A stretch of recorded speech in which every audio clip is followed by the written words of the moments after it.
in your life have you seen anything like that?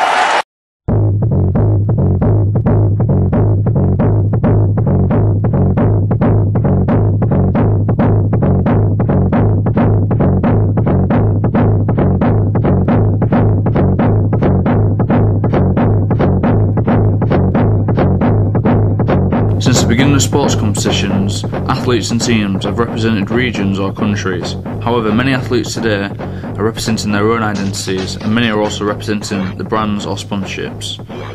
Firstly, we are going to discuss the relationship between sports and corporations. Companies can sponsor teams, athletes and events. Athletes such as Tiger Woods, Roger Federer with Nike and David Beckham with Adidas are massive marketing icons within the industry. Iconic events such as the huge Super Bowl, London 2012 and the World Cup are all sponsored, often by many different companies or brands. A recent study by Simon Chadwick, as a professor of sports business strategy and marketing at Coventry University, was quoted to say sponsorship is one of the world's most important forms of marketing. In the past 8 years, sports sponsorship has seen a 40% increase in the European market, valued at $5 billion. In addition to corporations that sponsor sport, media companies also benefit from sports sponsorship.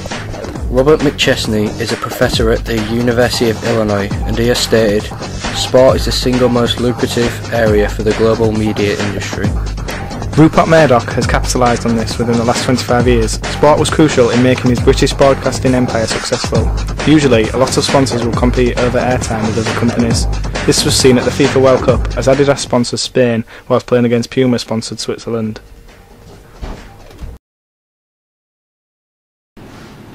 Sponsorship deals, however, do present consequences in sports. Rory McIlroy is a prime example of how changing equipment can affect performance. McIlroy, previously using Titleist clubs, switched to Nike in a lucrative deal worth $250 million over 10 years. He hasn't exactly hit the ground running with his new gear. His first 4 tournaments of the year have included a missed cut in Abu Dhabi, a first round loss in the WGC Accenture Match Play Championship, a walk-off during a miserable round at the Honda Classic, and a slightly more successful 8th place finish in the WGC Cadillac Championship in Florida, 9 shots behind winner Tiger Woods. A lucrative endorsement deal endorsing Nike clubs. He switched all 14 in his bag to new equipment. Does that perhaps have anything to do with his struggles? Well, I think it's certainly going to be discussed a lot because he had that great year with another equipment company, and then you switch equipment companies. There's the question, why would you make a change when things were going so well? Obviously, there's a lot of money involved, endorsement money, and players do this sort of thing all the time. But when you're number one in the world and you do it, and there was nothing seemingly wrong with what you did before, there's certainly going to be questions. German footballer Mesut Ozil is another example of an athlete who has been affected by sponsorship. Ozil elected to wear Adidas football boots after his contract with Nike ended. However, under the terms of their deal, Nike had the right to match any offer made by potential rival sponsors before he could legally switch brands. The American sportswear company took the athlete to court, who ruled in favour of Nike and decided that Ozil must outline any offer presented to him for the next 180 days, which would allow his previous sponsor to come back with a new offer in return. Failure to do so would result in a £122,000 daily fine. Under Armour say its leggings deliver increased power and stamina. Enough people believe these claims to make sales of compression gear jump 170% from 2008 to 2010. Giving it a 5% share of the world's sports apparel market. According to a recent customer research report, customers are willing to pay a premium for the squeeze. According to the same report, retail margins for compression gear are 46% compared to 43% for regular athletic clothing. Compression apparel manufacturers also claim it will increase muscle power. We carried out an experiment with Tom to see if these compression tights actually improve performance. This was the result.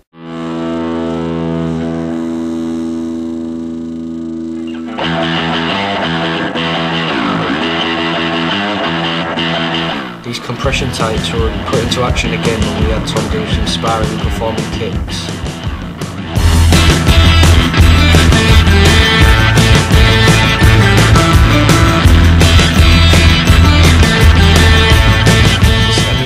MMA fighter John Jones, who believes the compression tights greatly improve his technique. This is because they feel the benefits of flexibility and the fact it is hard for the opposition to grab your clothing when sparring. How beneficial do you believe that supplements are to athletes? Well, all the supplements work in different ways. Different athletes need different supplements.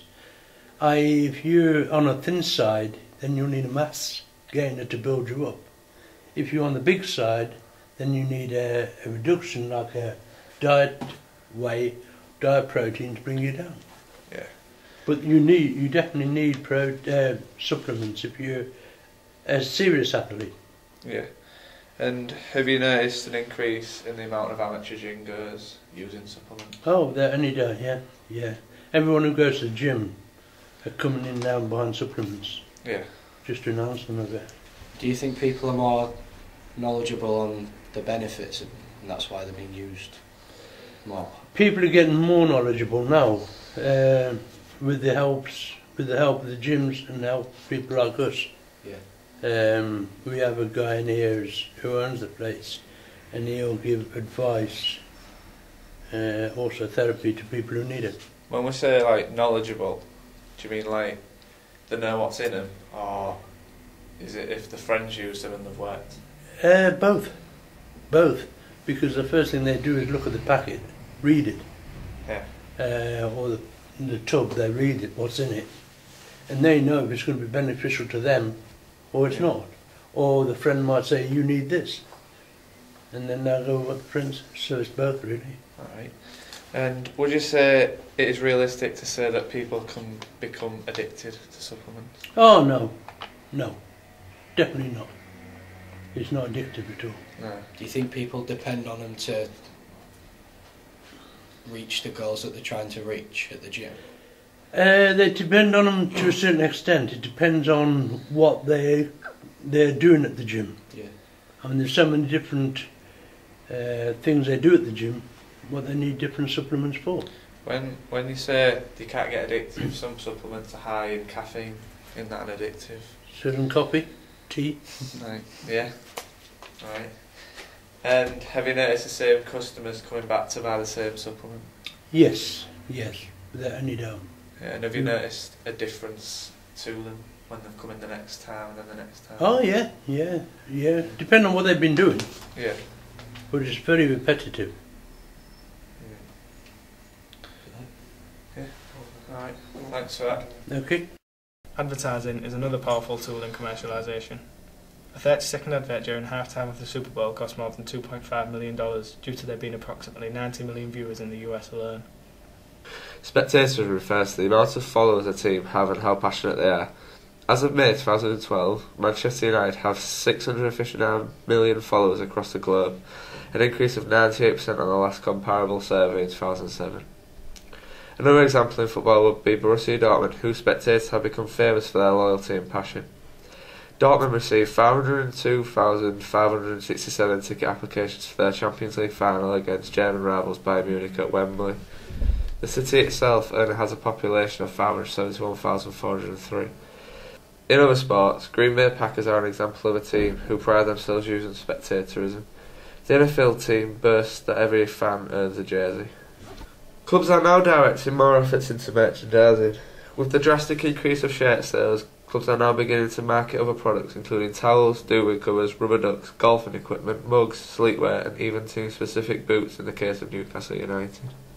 There was an incident in January 2011 involving Andy Gray which was then sensationalised by the media and made it sound worse than it possibly was. This sparked a lot of media attention, and because it was a pundit that was quoted, it was also associated with the punditry. Gray was forced to apologise for comments he made about a female assistant referee, Sian Massey, in a Premier League match.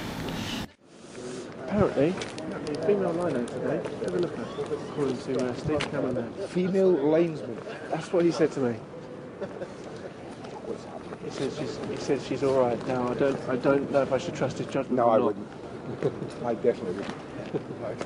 Right. Ready? Good. Ready, boys? John, permission to carry on, John? Female assistant. I think any good to you? No. I can see it from here. This, yeah. Broken, mate. Offside, bro. Well, somebody better get down there and explain offside to her. Yeah, I know. Can you believe that? Female license. That's exactly what I said. Women don't know the offside rule. Why Of course they don't. I can guarantee you there'll be a big one today. Kenny will get Poppy. This is not the first time, is it? Didn't we have one before? Yeah. Wendy Toms. Wendy Toms or something like that,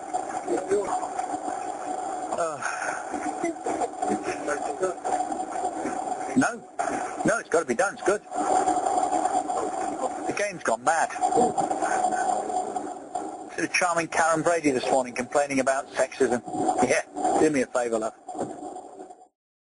These comments were criticised by Sky Sports and the FA.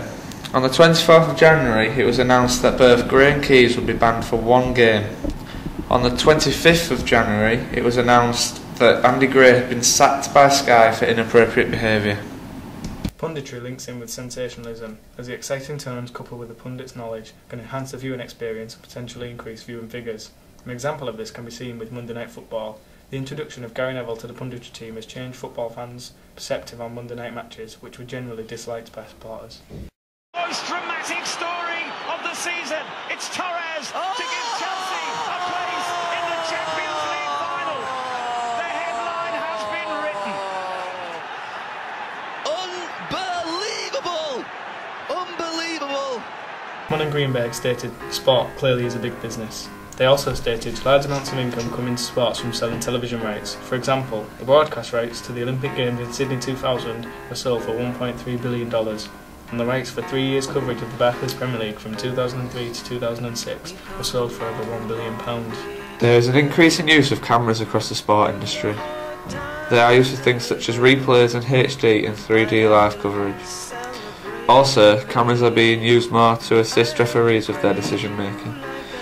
On Tuesday 19th February 2013, it was announced that FIFA had given the green light for the use of goal line technology at the 2014 Brazil World Cup. This was a massive advancement in the world of football. However, tennis and cricket have been using camera technology for many years in the form of Hawkeye. Drug testing has become an increasingly large part of both professional and amateur sports, and it seems every week a new athlete is exposed about their illicit drug use. An athlete can be called for drug testing at any time, in or out of competition. During competitions, some sports only carry out drug testing on the winning team or top 3 competitors. Others will test by random selection from all competitors. Different types of drug testing consist of urine testing, blood testing and oxygen testing. An athlete who has recently been involved in a huge scandal is Lance Armstrong. Despite being one of the most decorated athletes in the last decade, Lance Armstrong has always been accused of using performance-enhancing drugs. From 1999 to 2005, he won 7 consecutive Tour de France titles, inspiring others in how he overcame cancer. However, in 2012, the US anti-doping agency stripped him of his 7 Tour titles from 1999 to 2005 and banned him for life. He subsequently admitted systematic abuse of drugs in an interview with Oprah Winfrey. EPO, testosterone, cortisone and human growth hormone are the 4 drugs he admitted to using from the 1999 Tour onwards.